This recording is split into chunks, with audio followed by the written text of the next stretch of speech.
Hey guys, and welcome back to the channel. Today we're having a look at the refreshed 2025 Ram 2500 heavy duty. This one with the big 6.7 liter inline 6 turbo diesel, Cummins diesel, of course, 430 horsepower, over 1,000 pound-feet of torque. Now they restyled the 2500 for 2025, and I think the refresh looks good. I was a huge fan of the old one as well, with the more slim headlights that we have in the front end. So what we're gonna do in this video is have a look at this monster of a machine from a front, side, rear, the interior of course, and then we're gonna take this for a drive.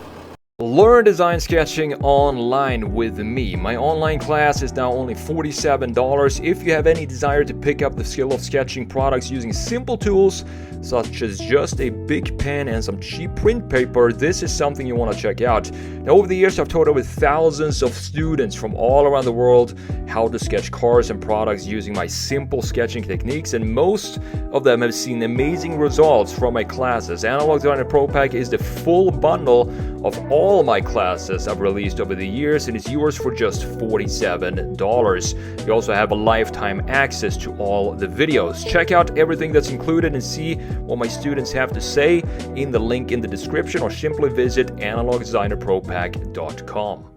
Now, of course, as always, before we talk about this brand new design for 2025, let's have a look at what's powering this diesel monster. So under the hood, we do have a 6.7 liter Cummins turbo diesel inline 6, putting out 430 horsepower, 1,075 pound-feet of torque. It's connected to an 8-speed automatic transmission. You do, of course, have 4-wheel drive. 0 to 60 takes about 6.9 seconds. Fuel economy comes in at 619 city, 24 highway. Towing capacity, 19,950 pounds. Payload, 2,740 pounds.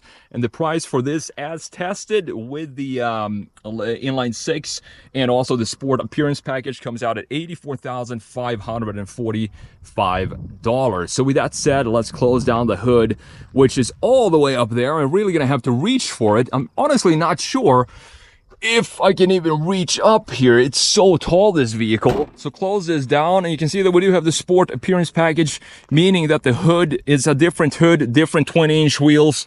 The hood design looks great. We have this fake intake. I do wish this was open though, because it feels like this is just natural opening for the hood up top. You also have these vents on the side saying 2500 heavy duty in red, looking beautiful, and this nice bulge up top as well. Looking at the overall front end design, this is, as I said, brand new for 2025. And I did like the old generation, the previous generation, with the more slim headlights that we had for the previous one. Looked very, very nice. This one has this split design now for the headlights, and all 2500s comes with full LED headlights. You have the full LED indicator here as well. You have the top piece for the high beams and the lower piece down here with the LEDs for the regular headlight unit. I like that it's darkened out, sort of tinted. The housing for it looks very, very clean, and there is no mistake in this for anything else than a Ram when you look at it. We have a bunch of chrome in the grille, which looks good, but I would personally want to have this be blacked out. It looks pretty decent to me. You can see that we don't have the front-mounted camera here, this being the Laramie trim. You can equip it, of course, with the front-mounted camera, but you do have the radar sensor down here, and the grille itself is completely open. Love it in this graphite exterior color as well. It's not completely black. It just has this more gunmetal look to it. You have some tow hooks all the way down here in addition to the LED fog lights right there, and the parking sensors, of course, which is very good to have when you have a big vehicle like this. I mean, driving this, comparing this to just driving a regular 1500, it's a huge difference for how it feels on the road. This feels like you're driving a semi-truck when you're on the road. You really need to be cautious about where all the corners are for this type of vehicle. Now, coming around to the side view here, now this one being equipped with the sport appearance package, meaning that we do have, instead of the regular 18-inch wheels, we do have the 20s in this case. I do believe, let's see what size they are. I do believe they're 275s. I could be wrong. They're 285s actually. 60 are 20s, Firestone tires, all-terrain tires. I would personally 100% put at least 35. I mean, 35s would look good on this, because if you look at the rear end, the rear tire doesn't really fill out the wheelhouses properly. I would level this truck and put 35s on it. That would look absolutely sick. Up top, we do have the positioning lights up here as well. Since this is wider than 88 inches, it's a requirement that you have these position lights up top there. You have the Cummins badge here, turbo diesel in red, similar to what we have for the styling here with the heavy duty 2500. Now coming around to the side view here, you have the chrome side mirrors with the LED indicator. I do like that it says Ram here. You also have some small LEDs for when you're parking, I guess. Chromed out housing for it, big side mirror. Probably works great for trailing when you have the big side mirrors like that.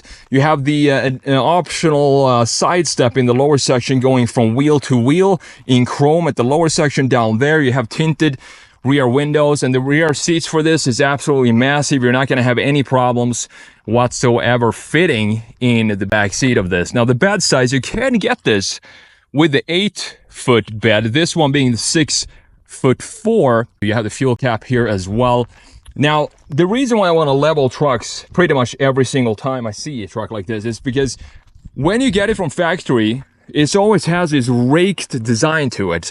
I want to lift up the front end design and have it be the same level and then smack some 35s on there. A 2500 on 35s leveled looks great. I don't like when trucks are too lifted, too high. Just level it would be nice to have the same ride height that we have in the rear, to have that same ride height in the front end as well. Looking at the wheel design here, chromed out wheels. Personally, not a huge fan personally of how these wheels look. I mean, they look decent. They're not bad looking wheels, but I would probably want to have some different designs for these wheels. I'm not a huge fan of the chrome in the middle, but you can see just how many bolts we have going all around here, or lug nuts going around, just to keep that torque in place so the wheels don't fall off when you're stepping on it and unleashing over 1,000 pound-feet of torque, of course. Now we do have some nice line flow here. You can see this line in the side of the bed, and also the sport badge in the back here, showing you that you do have, in fact, the sport package. Coming around to the rear end, we do have new taillights for 2025, full LED. You have this outline, which creates a nice identity for the Ram. You also have this big center portion here, the indicator being full LED as well, in addition to the reverse light right there, Laramie on the tailgate. And you don't have any visible exhaust pipes. I would like to see dual exhaust pipes similar to what we have on the 5.7 V8, but now instead we do have this big exhaust pipe right here on the side. Of course, you have the parking sensors integrated in the bumper here in the back, similar to what we have in the front end, because that is, as I said, very necessary to have when you're navigating tight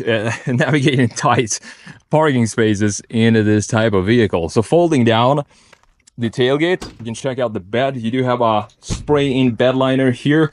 You also have a 12-volt, actually a 12-volt outlet right there, some tow hooks, LEDs as well, and that is pretty much it for the bed, and in addition to this tonneau cover up top. So let's close this back down. Let's do one more walk around of this beast of a diesel powered machine. Let me know what you think about the updates for 2025. Personally, I mean, if I'm honest, I think specifically in the front end, I think I prefer the pre-facelift, which had the more slim headlight. It looked more in line with the 1500, even though this doesn't look bad. It would look a lot better if you blacked out the chrome that we have in the grille. But overall, the design changes look great. But personally, I do think I prefer the pre-facelift design for the Ram 2500. Now, let me show you why I prefer the, up top, we do have the 2023 model year, and why I prefer this one, just, you know, just a little bit, a hint over the new 2025 model year that we have all the way down here. So the reason being, if you look at the front end design here, looks like, if we look closely, it actually looks like we have the exact same bumper. This lower section seems to be exactly the same as the pre-facelift up here, but the biggest change is going to happen in the grille and also in the headlight design. You can see the headlights here. I love these two LEDs. We have the thicker piece here of the LED and then a very thin piece, very slim looking headlights, and they're again stretched out horizontally here, which also makes the entire truck look wider. Not necessarily that we need it to look wider, because it's already a very wide-looking truck. And then we have this mustache that some people do not like. I love it personally. And in the old 2023 model year, you can see that the Ram letters sit underneath this mustache, this being the Rebel trim in this specific variant. Now, we do have the night package of the one I'm reviewing right now, and just look at how much better this looks without all the chrome that we have in the front end that we have in the truck that I'm currently filming.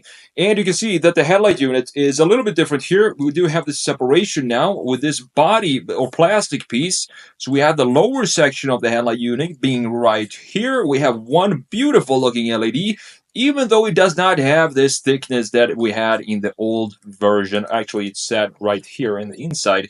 You can see it right here, like we talked about. Instead, it's just one single thickness, which it still looks good. I mean, it looks so much better when you have everything be blacked out. And then the grille. You have the Ram letters now floating here in the middle of nowhere, up in the grille, and this mustache that then wrapped around on top of this now sits all the way down here and doesn't have the same pronunciation or the same emphasis on it to go all the way up here and then wrap around and then moving down the Ram logos into this area like we had in the old one. And those are the small reasons that I prefer the previous generation. But still, if you get this, the new one, definitely get it without the chrome. With that said, we talked about the exterior design. Let's jump in and have a look at what's new in this interior for 2025. Now, Ram to me has always had some of the best interiors in the truck segment, and I do think it carries over here as well. Even though this is not the highest spec, you can, for example, option this with a passenger display right there, something that I personally would not do. But looking at the door panel here for the Laramie trim, we do have some wood grain inserts here. The door handle feels solid. You have the memory seat settings right there, and the window controls, mirror controls, and a couple of cup holders down here, in addition to some additional storage. Speaker integrated in the door itself. So stepping up here, just use this big side step, optional side step, and jumping in, you're gonna see that the big change here is going to be this piece, the 14.4-inch infotainment screen in the middle. This is absolutely massive. However, in this case, if you look at this, if you look at the integration of the screen here, I don't think 14.4 inches feel oversized for this type of interior. It feels very nicely integrated in the overall interior, so I'm glad to see that. We still have the fully customizable gauge cluster, 12.3 inches. Love to see it. You can customize this exactly like you want it to be, so you can have whatever screen. So you go into screen setup here, for example, if you hold OK, and you can switch out the center portion, the upper left display style. You can have the lower down there, what you want to have, different type of information, so you can customize this exactly like you want it to have. And that is what I want to see, of course, in fully digital gauge clusters like this. Now up top, we do have the leather wrapped cap for the gauge cluster, looking beautiful, and some more wood grain coming back here. Ram Alpine speakers. You have some storage up here in addition to a cigarette outlet right there. Two separated glove boxes, one up top. You also have the one down low in typical Ram fashion. Now, looking at the integration of the screen here, as I said, I think this is a great integration. You have the lane keep assist on and off, traction control on and off.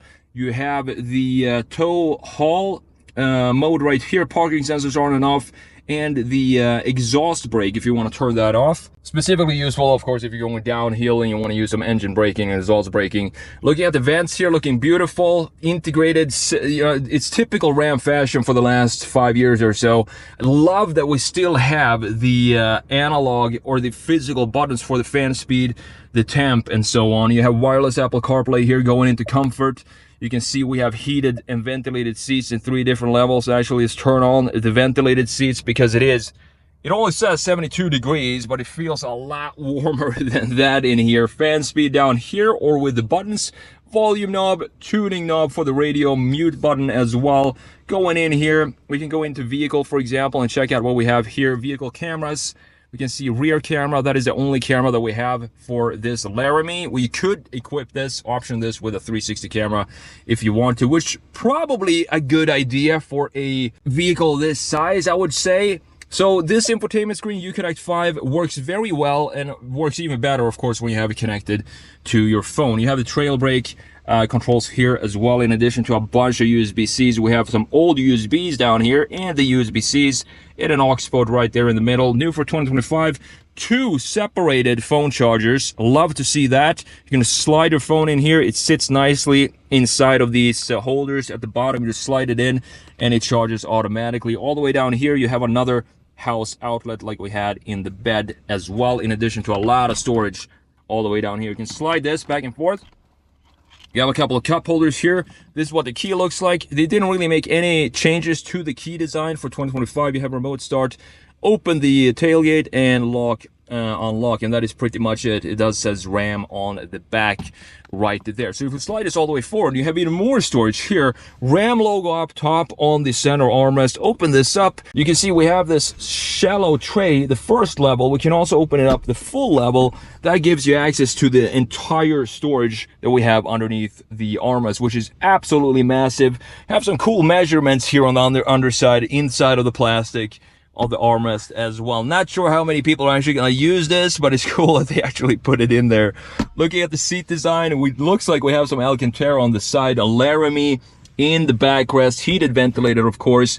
Not too big, not too much bolstering in this. You don't really need it, but I do think they're very comfortable. The thing is, when you're driving this though, the ride height, the seat height, how you're sitting in this car, you sit very high up. I feel like in my 1500, I was able to lower myself way further down than this, but that's not possible. I'm in the lowest setting right now, and I feel like I'm sitting almost on top of the truck. You have a column mounted gear selector here, park, reverse, putting up the reverse camera right there, neutral, and all the way down you have drive. See, heavy duty integrated in the plastic, 2-wheel drive, 4-wheel drive high, 4-wheel drive low. You don't have 4-wheel drive auto in this specific vehicle.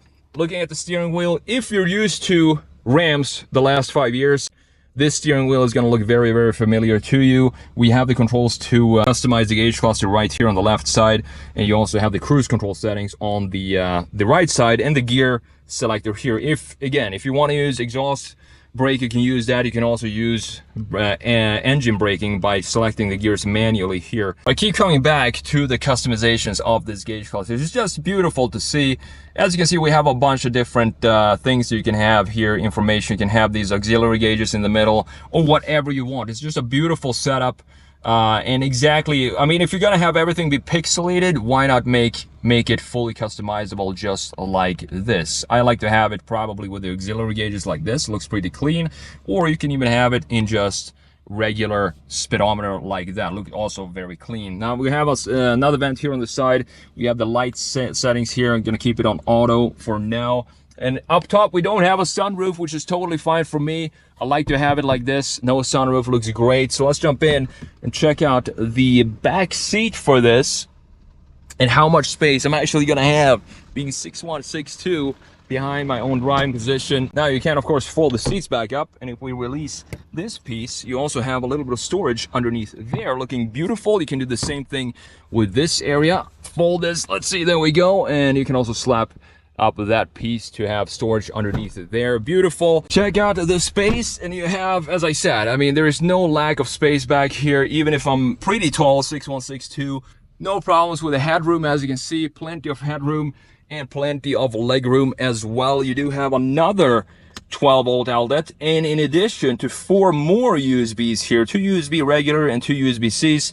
Cup holders up top. The wood trim comes back in the back seat as well. So beautiful interior from Ram. And if we fold down the center armrest, you're going to find yourself 2 cup holders right there with some hangers up top as well. So with that said, we talked about the exterior design, the interior design. Let's take this beast for a drive. Alrighty guys, we got the ventilated seats on. Let's take this beast for a drive, this torque monster. I'm always thinking when I'm driving big trucks like this, these trucks are made for the United States. I mean, imagine having this truck, for example, in Italy and drive around there in the small towns of Italy. It basically be impossible to fit this anywhere in Europe unless you have some sort of you know, go where all the big semis are going. That is the only place where this would fit in Europe. It's such a big difference driving a 2500 compared to a regular 1500 in my opinion. It feels way different. This feels a lot more industrial. I think that has also to do, of course, with the diesel, the 6.7 liter inline six Cummins diesels that we have on the hood, 430 horsepower, over 1,000 pound-feet of torque. I mean, you can tow close to 20,000 pounds. So this is definitely more of a work machine, you know, industrial work machine than a luxury truck. And we need both, of course. We need both segments. Now the fuel economy, 19 city, 24 highways, not bad for, you know, this type of size. You have a 31-gallon fuel tank. It's going to give you a range of about 450 to 480 miles, something like that on a full tank, which is not bad. And you can, when you're driving it, you can feel the torque. It feels like it is, like with no load in this truck, it feels extremely effortless to just pull away in this truck. However, it is still a very, very comfortable ride for sure. I mean, I wouldn't expect anything else from this. It does feel a little rough around the edges, but that is what you want from a diesel truck like this. It just makes sense that it should feel a little more rough than a 1500, for example. 0-60 in 6.9 seconds. Again, and not bad at all. We need to bring down the temp in here. It's getting very hot. I'm glad the summer is finally here. We got a winter advisory warning like 5 days ago, and I was like, no, not again. Let's not get more snowfall.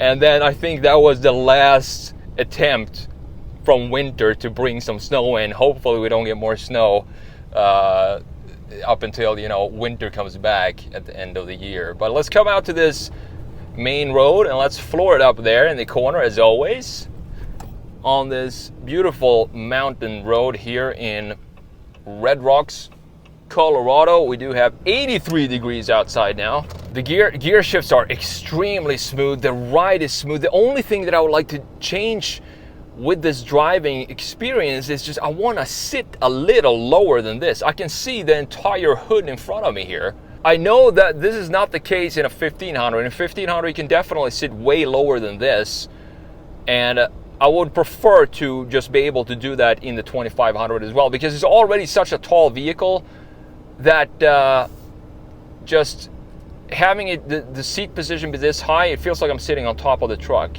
So I'll step on it a little bit here.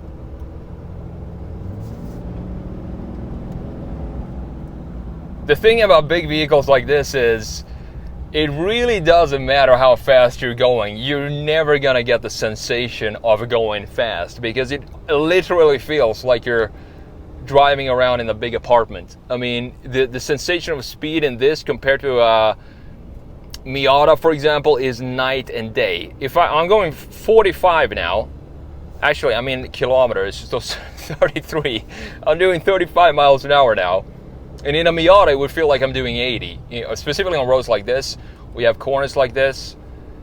But I mean, this is a truck that you could definitely go for a very, very long time without getting tired. You can go for 480 miles on a full tank. It's a perfect vehicle if you're doing a cross-country move and you need to load up with stuff and you need to put a trailer on and put all your stuff in there. 20,000 pounds of stuff you can put in a trailer, 2,750 pounds of payload. Design changes they made for 2025, I think it still has a clear design identity that it is a Ram. There's no mistake in this for anything else on a Ram, because the front end, usually what Ram does compared to other brands is they have the headlights being horizontal. So they stretch out the headlights horizontally. What other brands are doing, Ford, GMC, Chevy, they tend to have more of a vertical headlight, and I think that's one of the reasons why I prefer the Ram styling overall compared to other brands, is just because it makes it feel a lot wider and more menacing in the front end, specifically when you have it darked out, all the chrome pieces that are chrome, for example, here in the grille. I have the same problem here that I have with pretty much every single car I'm reviewing when it comes to ventilated seats. I honestly cannot feel any sort of ventilation in the seat whatsoever. And that is, there was one brand, I can't remember what brand it was, where I actually felt like the seat was cooling down. And it's only happened one single time across all the vehicles I've reviewed. Usually, if I had the option of adding ventilated seats to my vehicle and pay, I don't know, a couple of $100, I would probably not do it, because I would feel like it's just a waste of money, because it usually never has any effect on the cooling of the seat, at least not in my opinion. I can't really feel anything. Let's see, we don't have any traffic. Let's check the turning radius on this truck. It's actually not too bad, not too bad. I was expecting a lot wider turning radius than that. I mean, look at how green everything is here now in Colorado. I love when everything turns green like this, because during fall and winter, everything is so gray and brown. But as soon as you get more sun hours in the day, everything just switches and becomes this beautiful green color that we have all around us today. So overall, the 2500 Ram, heavy duty here, Laramie trim, I like it. I like the design of it. Is it something I would personally buy? Probably not, unless I had a business that really needed all of the capabilities that this truck has. I would still stick with the 1500 for just daily use. And if I were to buy a 2500, as I said, that would be for some specific reason that I need to have 20,000 pounds of towing capacity and so on. So great redesign with this. I like the styling. I love the interior, still looks great. So great job by Ram. And thank you so much for watching, and I will see you in the next video.